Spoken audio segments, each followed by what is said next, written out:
3, 2, 1, 0. All engine running. Whether you've been married 1 or 20 plus years, at some point, you realized you were married into crazy. And that's what our podcast is all about. We offer love, laughter, and a dose of reality as we unpack this crazy thing called marriage. So sit back, relax, and get your ear hustle on. It's time to start the conversation. All right, let's go.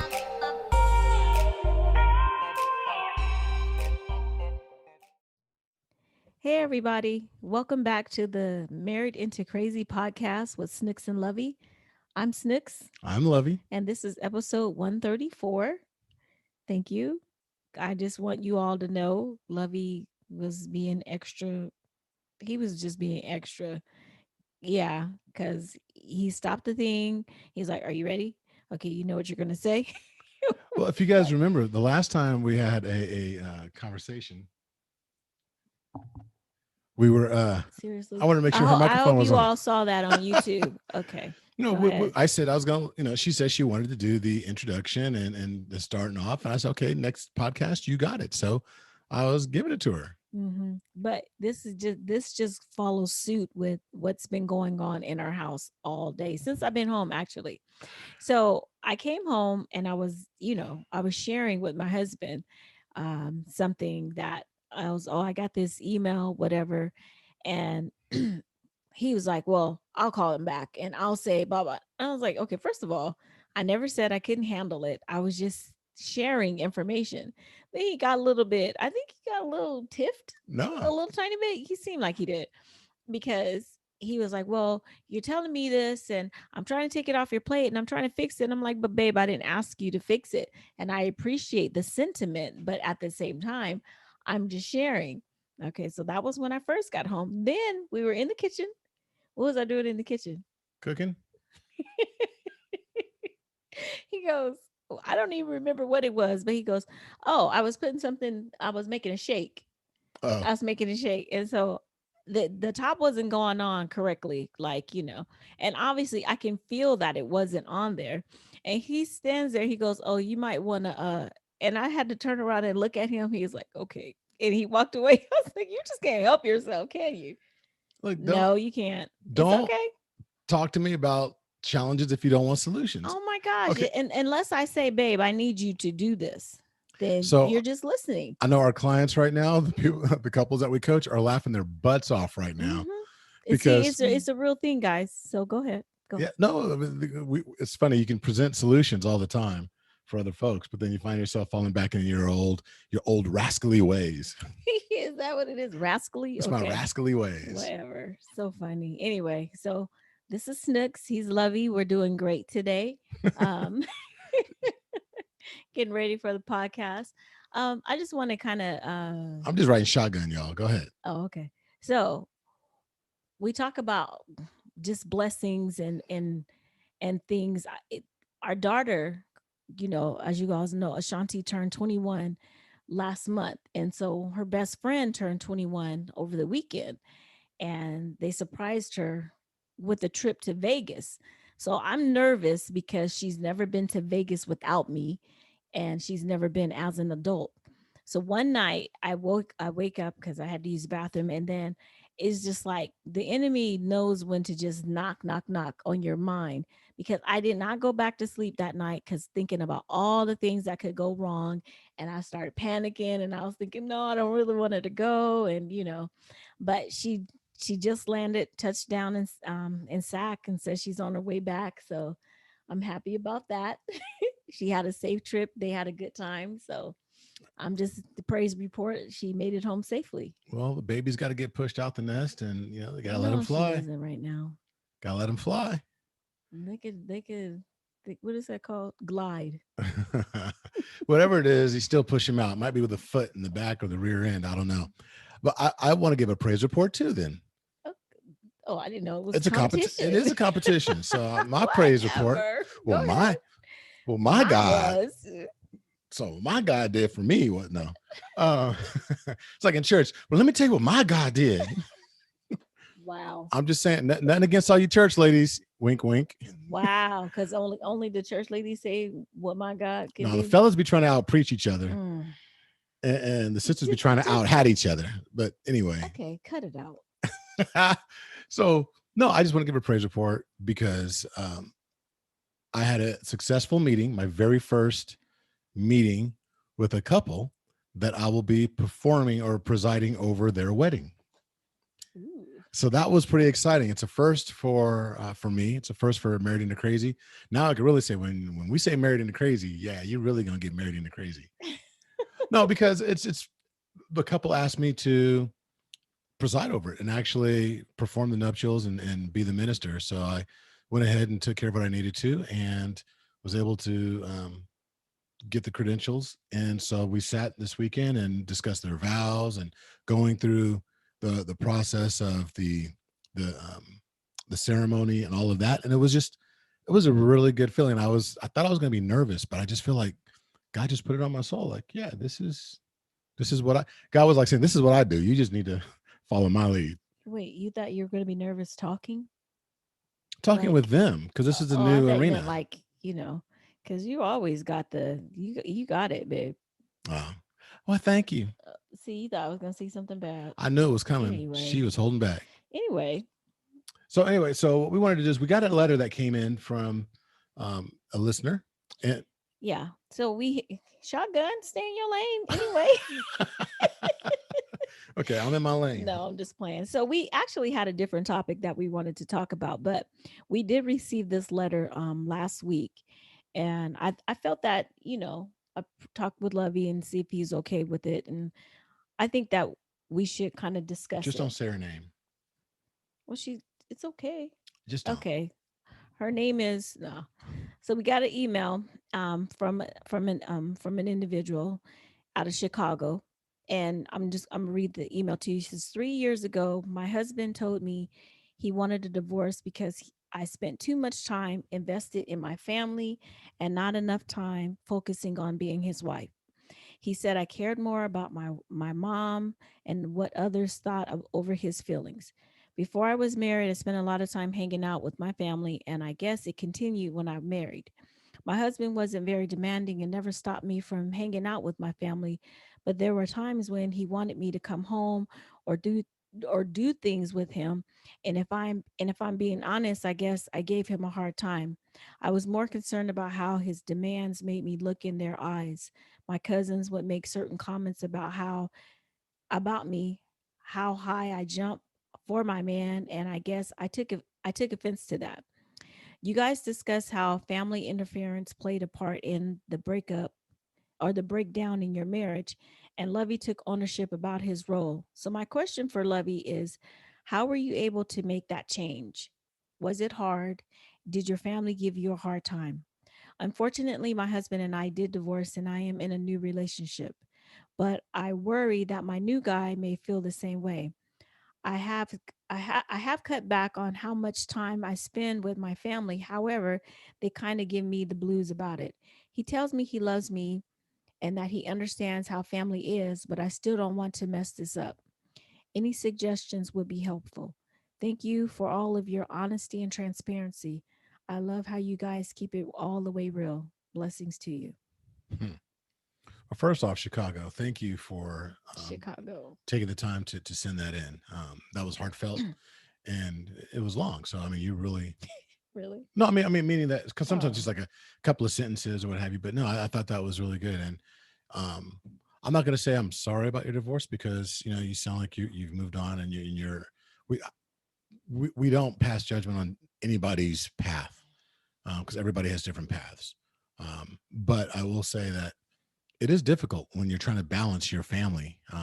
If you lived a certain way or you had a certain allegiance or spent a lot of time with family prior to, or you had a certain way of doing things that was customary or traditional, and then you go into a relationship and you got to find this balance right between the two, your new life, your old life, and where does one end and the other one begin. I will say that for me personally, it wasn't so much about not a lot of spending time. It wasn't that I spent so much time with my family. It was more about I don't call it loyalty, but it was about trying to make sure everybody was happy. My challenge was trying to please too many people. It wasn't about, I don't think I ever got jazzed or ribbed about, well, oh, she's calling you, you got to go now, or what have you. Um, I think it was more along the lines of, well, I said this, and why do you even need to check with her, or why do you got to do that, or why are you, and I was trying to say, okay, in one person's face, I was like, particularly my mother, I would be like, okay, you know what, well, let's just go ahead and handle this, and I'd create a solution, a makeshift solution that worked right there for the moment, and then I would go home and then try and create another makeshift solution that was good for my wife, and I'm thinking, okay, I solved the problem right there and then, we're good to go. But all it would do is really made both parties feel as if I wasn't paying enough attention, or I wasn't doing enough, or I was doing just enough. There's a saying that says, good enough rarely is. Mm-hmm. And that was my challenge in the beginning of our relationship. Those, we always talk about those first 4 years.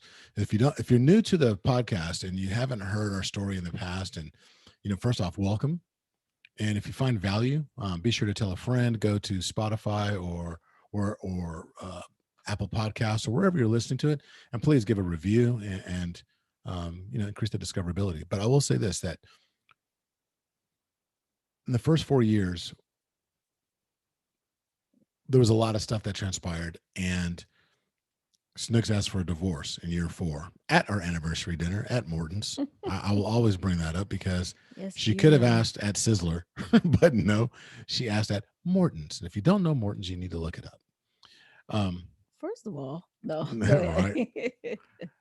So, no, but it was one of those things where good enough rarely is, meaning that doing just enough to get by in any aspect of your life is a horrible philosophy, particularly when it comes to the people that you love, and you're trying to really be that person, that one for them. I was trying to go above and beyond and be the dutiful son, but then again, I was trying to be the dutiful husband, the loyal husband. The problem is that you can't do both. In the Bible, it talks about how you leave one and cleave to the other, because you're entering a new life. Well, I was trying to lead a double life. I was like that double-minded man. I was still still the son that wanted to take care of his mother, but then I was also that husband that wanted to take care of his wife. I was that dad that wanted to take care of the kids, and I wasn't making anybody happy. And that was my challenge. And I had to grow up and find a way to take responsibility for the life that I had chosen. Now, here's the difference: the life that I had chosen, not the life that I was given. The life I was given to me by my mother. The breath I breathe, the life, everything. And there is the homage that you pay to your parents or to your mother is done in the manner in which you live your life. And you have to continue to move forward. The life I had chosen was the one I had chosen with my wife. When you take your vows and you stand before God and you basically enter into a covenant before God, that is what you have chosen to do. And then I needed to then basically build a new wall around our family, not one to exclude other people, but one in which there's boundaries. Mhm. And I didn't have boundaries. Does that make sense? Yeah. And not it. This conversation talking about boundaries and stuff. You weren't the only one that was guilty of not having boundaries, and because we had some issues with a relative of mine that Oh yeah. and well, not just one, but he was the main one. But I have family members that they felt a certain way about our relationship, and not that it is any of their business, but and not so much that I cared really what they had to say, but there were times that I took my brother, let's just put it out there, my oldest brother, there were times when I put my oldest brother's considerations probably equal to Lovey's. I would even venture to say above Yeah, there were some, um Cadillac. Yeah. So Lovey was not the only one that was guilty of Why don't you tell that story? Why don't you family interfering. tell the Cadillac story? So my brother asked me to buy a car for him, not go on. It was a yeah, at a car lot. It was like $2,000 because his credit was bad, and so he was going to make the payment, or he's going to pay me back. I don't even remember which one it was. I think he was going to make the payment. So I was like, I don't know, this and that or whatever. But come on, sis, I need a car because I got to get to work and this and that or whatever. So, okay. Went ahead and I purchased the car. And I think he made two payments and then that was it. I remember I was pregnant at the time. I was pregnant with Ashanti, and Lovey was so mad. Excuse me. He was so mad But wait, what was I mad about? because I purchased the car without telling you. Or did we have a conversation? No, we did not. I did Okay. not know that there was a car until it was either repossessed or The guy came around looking for it. and Yeah. I was like, you I was tripping. like, what? I was like, There's oh no yeah, car. by the way. Yeah, that part. See, yeah, we conveniently forget that. Anyway, so No, and so here so one wrong doesn't make two wrongs doesn't make it right. So out of my because I'm like, well, all you care about is your family. Now I'm gonna make sure that my family's taken care of. That's kind of the mindset a little bit that I had.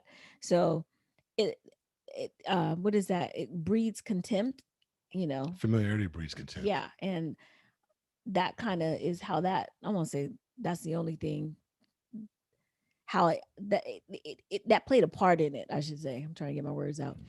That played a part in it because I was like, well, shoot, If you're he, doing everything for your mom, so or whatever, right, then I can help my brother who needs help. And so, but tit for tat is not the way to do it, you know. And I remember we actually even got into a few arguments about family interference and how family how they do things, how it plays a part in certain things, and comparing, you know, who did what is so you remember that. oh yeah, Yeah. So because it was almost like we were joking earlier about oh it's a competition, but it almost was. It was almost as if there was some type of competition about who can do more for their family or who can outdo by doing I'm gonna do more for mine. It was almost like we were keeping just tabs on. Well, you did two. I'm gonna do three. well, and see, and the problem with that is that that all came out of spite. You know, that was birthed in spite on my part, you know.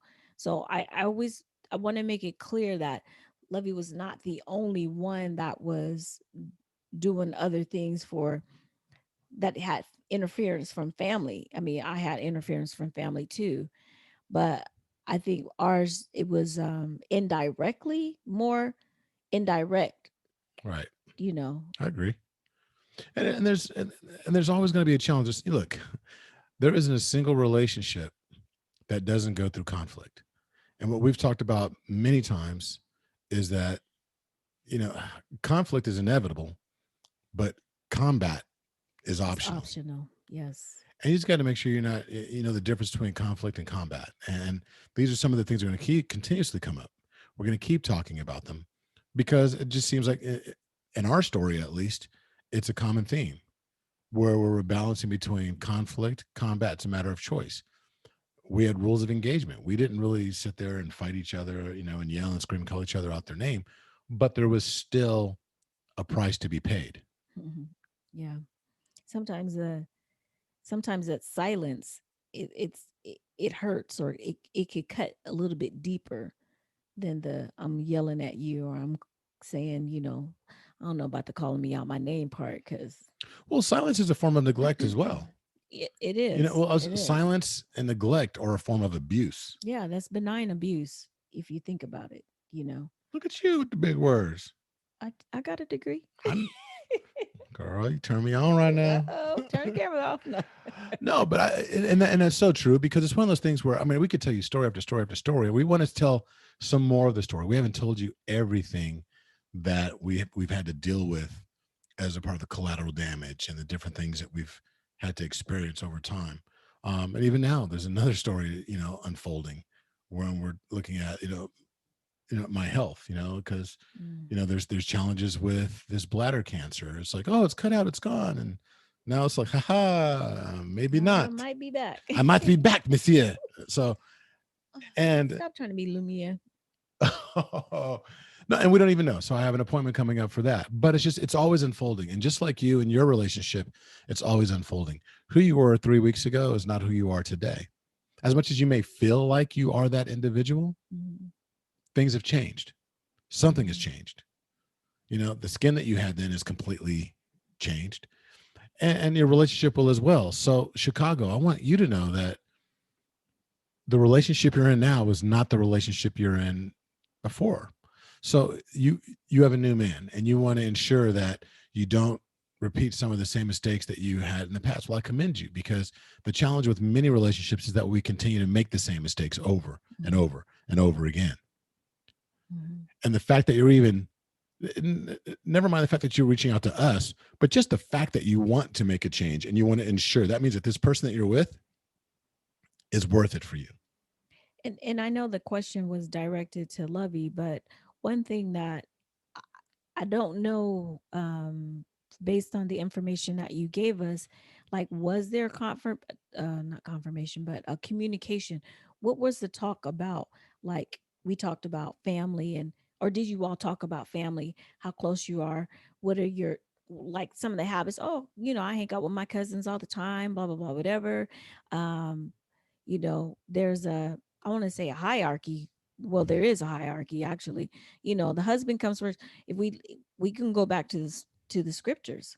It said, therefore a man shall leave his mother and father and cleave to his wife.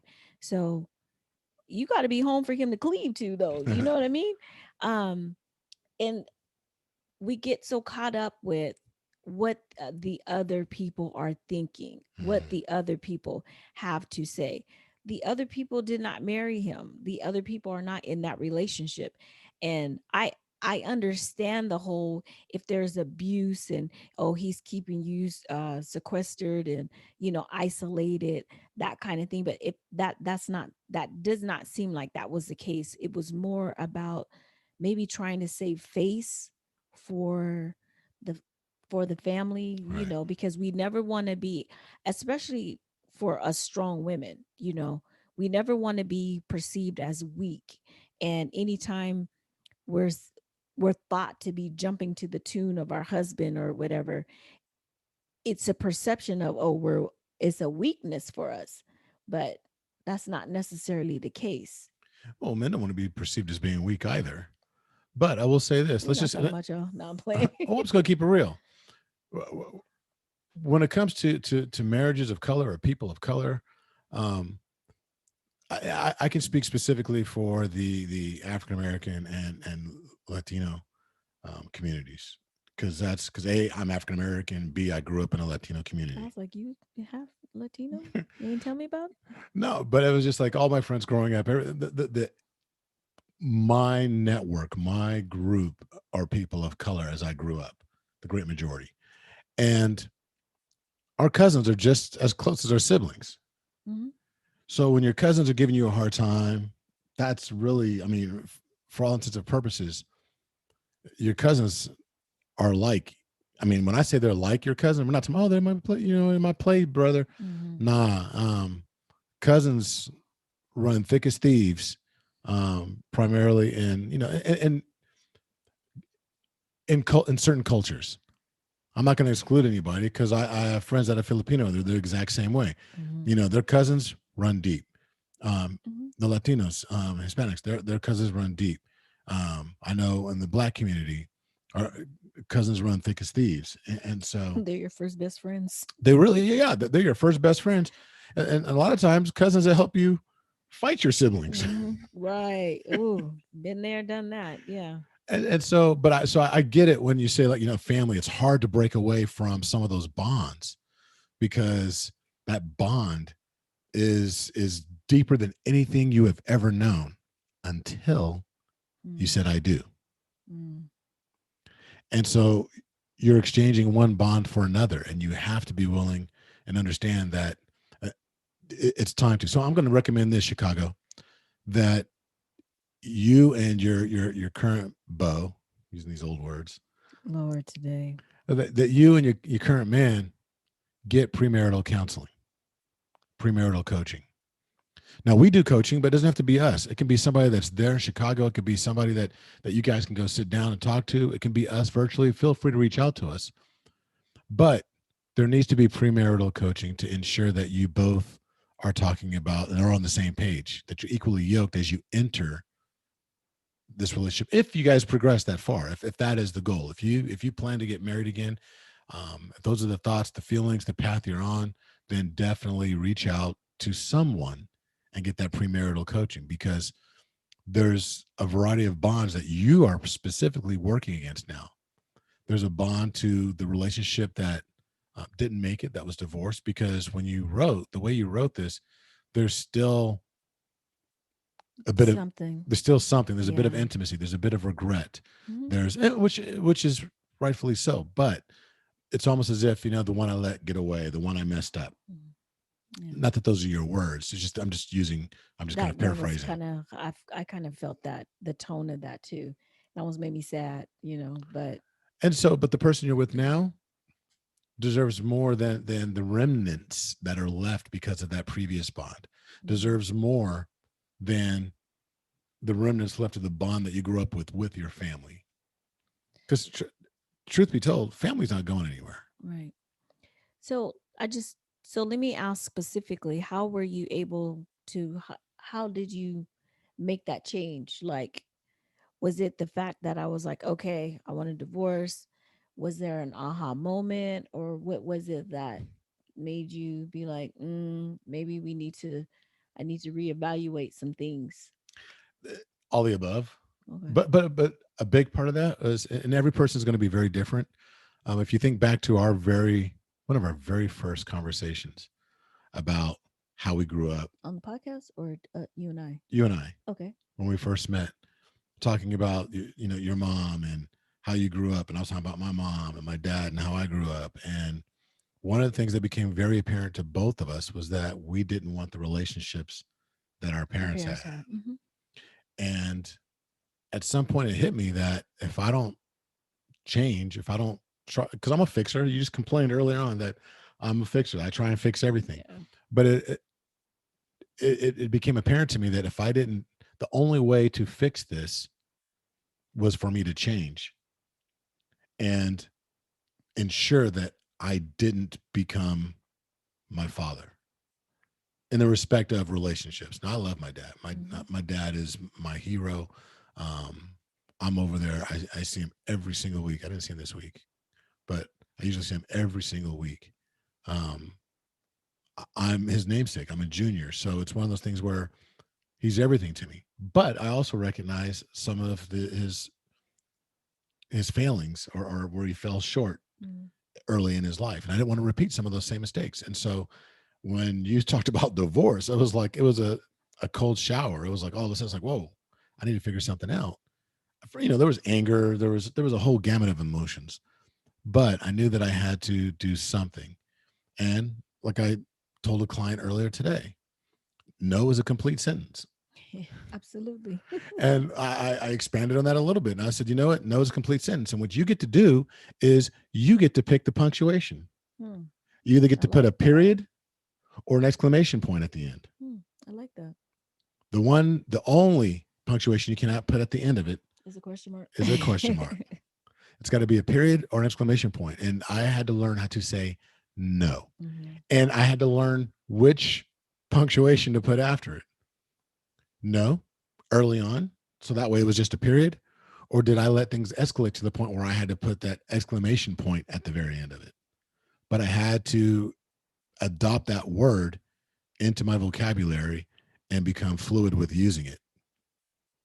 And some of and it wasn't just to it's not just to other people. I had to learn how to say no to myself, to my ways, my habits, the things that I had let get out of hand.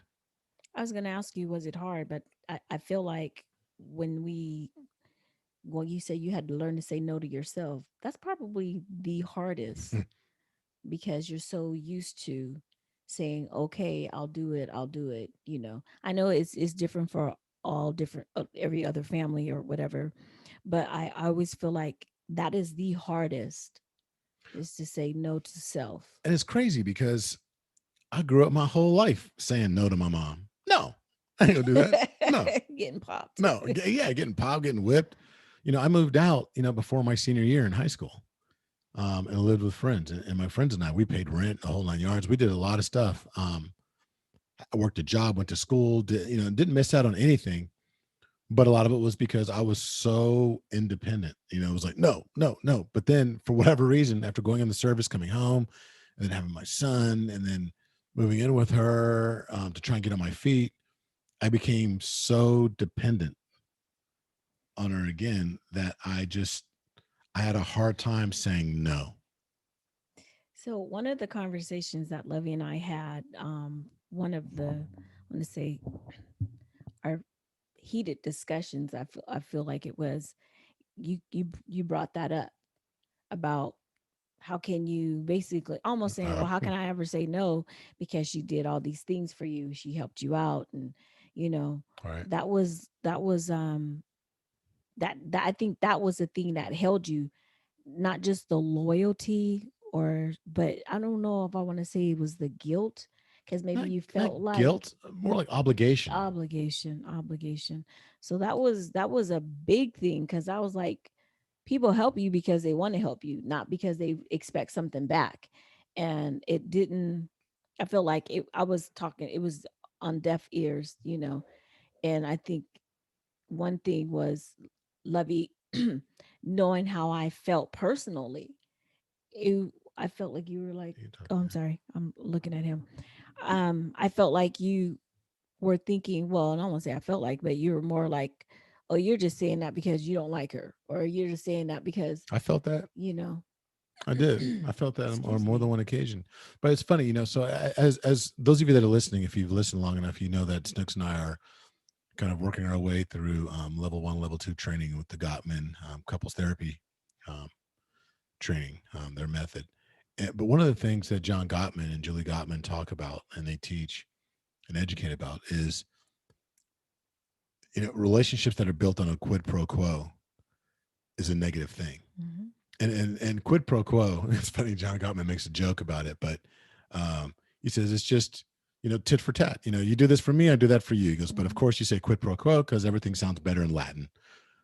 He's made this joke about that, but that's all it means, is that, well, if you do this for me, then I'll do that for you. And that's that obligation that I felt was kind of like, well, she did so much for me, I have to do this The way in she wants it return. done. Mm. Exactly. We dress it up in reciprocity, Yep. and even though that's a good thing, but that cannot be the basis of a relationship, regardless of if it's husband and wife, mother, son, mother, daughter, whatever it is. If any relationship is built on reciprocity, then that means that there's something wrong, because you're keeping tabs of what you're doing for this person, Right. or what they've done for you. It's like, well, what do you mean you can't do this for me? I did blah blah blah for you. If you're not doing it out of the goodness and the kindness of your heart, without an expectation of a return, then we might need to revisit why you're doing it. Yeah, and don't get us wrong. Reciprocation is a good thing, Mm-hmm. but like Snook said, the intent behind the reciprocation. Mm-hmm. It can't be, oh, well, you know what? Well, unfortunately, let's call it, I'm just going to get graphic here. A lot of times, Oh, I in don't want you to sex, get I'm graphic. going to get graphic. No, but no, in a lot of relationships in our youth, we talk about how we don't really talk about sex a lot on our podcast, which we should talk more. But one problem reciprocation comes up is like oral sex. Somebody will sit there and say, oh, when's the last time you did that for me? And, you hear these things, you see it in the movies all the time. And it's like, instead of just wanting to give and please your partner, people are like, oh, well, you know what? Well, they did it, so I might as well do it or whatever. Mm-hmm. And that's the kind of reciprocation we're talking about. Mm-hmm. Oral sex. No, the, the reciprocation of Quid pro quo, feeling as if you're obligated to do something Mhm. because somebody else did it for you, Right. when you should be doing it out of the goodness of your heart and because you Right. want to actually lift that other individual up. Exactly. So last question that she asked, did your family give you a hard time? I know everybody's family is different, but did you? But my mom did in her own way. But it Mhm. wasn't like it was overt. It was more like the traditional parental way of kind of guilting you a little bit, saying a little something, doing the, oh, well, okay. Well, and then, you find out they know how to pull on your heartstrings. But my sisters, my aunts, well, now that I think about it, no, my grandfather he was a lot to deal with. Um, I have an uncle in particular Yeah. that was quite cruel. Um, in his own way, that was like, oh, you're whipped, and oh, that's the way it's gonna be. Well, nephew, I thought I raised you better than that. Da, da, da, da. That kind of thing, that old school. But it's funny, these things come from people that ruin or have ruined relationships. I'm glad you said that too, because that's one thing that I want Chicago to think about when you talk about the family. So, what is the status of their relationships? What is the status of their happiness? What level, if you rate their happiness from 1 to 10, where would you put them? Where would you rank them? Um, Never look for completion or happiness from someone else. You know what I'm saying? You cannot let someone else dictate to you how happy you should be. If you going home to your man because your man called you and that makes you happy because that makes him happy, then by all means do it. If your wife is saying, "Hey, babe, blah blah blah, whatever," and you're like, "Oh, gotta go," and because that makes you happy because your wife is happy, then do it. By all means, do it. Because outside of these walls right here, no one else matters. Hmm. You know, it's about what I do for my husband, what my husband does for me. And we don't care that other people rank us, name us, say whatever they want, about us. And because of how we are with each other. Um, I don't give a rip. yeah, we don't. I mean, and we that was something that we had to work through Yeah, we had to grow into because, that. like you said, that first unit that is your family, and it's almost like you feel like, well, if I'm not doing what my family wants me to do, then I'm either letting them down or I'm turning my back on them. And unfortunately, some of us are kind of raised that way to think that. Hmm. And that's not right. That's cruel. Not saying Chicago that that's what your family how they raised you, but just from some of the comments that they make, um, you know, we can't worry about what someone else is going to say because they need to probably focus on their own relationship. Amen. No, and that's absolute truth. And some of them are like, well, it's good enough for my relationship, and da-da-da. But again, I'm back to good enough rarely is, Mm. and good enough in somebody else's life may not be good enough in At yours. all. It may not even stand up. It So, can be subpar. So, hey, we appreciate the letters, and we don't always. We do respond to everyone via email, but what we don't do is always read everyone. And we should probably get in the habit of really yeah. start reading more and Hmm. addressing that, even though if we have a topic, because we spun away from a topic that we wanted to talk about. It's okay. This was good. I think so as well. So again, thank you. So please email us at snooksandlovey@gmail.com. You can also email us at coaching@marriedintocrazy. So you've got two different routes. And if that's just too hard for you, go to marriedintocrazy.com. And at the very bottom of the very first page, you can email us there. Hmm. So that's a very easy thing for you to do. So in the meantime, what we would love for you to do is make sure you go ahead and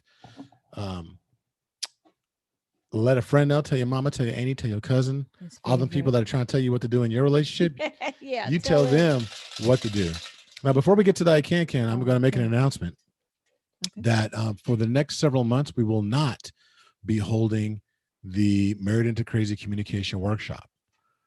It's going to be getting revised and revamped. It's time. It's been almost a year that we've been doing these once a month, and it's been such a great time. We've had so much fun and met so many people across the world doing this.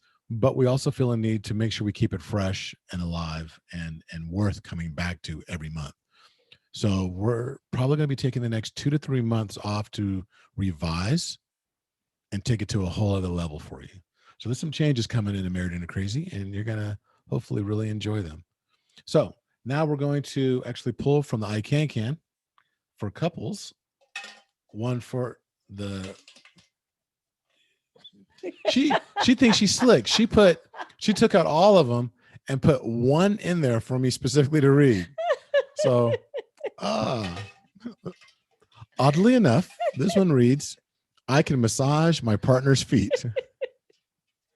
So I guess that's what I'm doing. Oh, mine says I can wash his or her car. But Lovey takes his car to the car wash. That's so funny. Because someone's hoity-toity. You know what? Here's something else. Wait. Hey, we want to thank each and every one of you for coming and listening to the Married into Crazy podcast. We love actually communing with you and talking and sharing. Sometimes it's telling stories. Sometimes it's talking about topics that are contemporary. Sometimes it's just talking about things that were like tonight that were mailed in, but we're always talking about relationships. The goal of every single episode, it's a little bit of edutainment, but to really talk about, how we can experience love, laughter, and overcome the adversities that are associated with marriage and relationships. Yeah. So, Chicago, again, thank you so much for the email, and the best to you and your new guy. Like Lovey said, invest in some coaching if you feel like there's some challenges or you're struggling with some things. There's absolutely nothing wrong with it. No, not at all. And it is an investment. Mm-hmm. Whether it's free or there's a fee or a charge or what have you, you're worth it. Your relationship is worth it. Think of the turmoil, the things that you're second guessing, you're doubting, all the things that from your previous relationship that are still bothering you. It's worth the investment to ensure that doesn't happen again, Yep. that you can save yourself that mental anguish. Yep. So until the next time, be blessed. Bye-bye. You're always trying to take my line.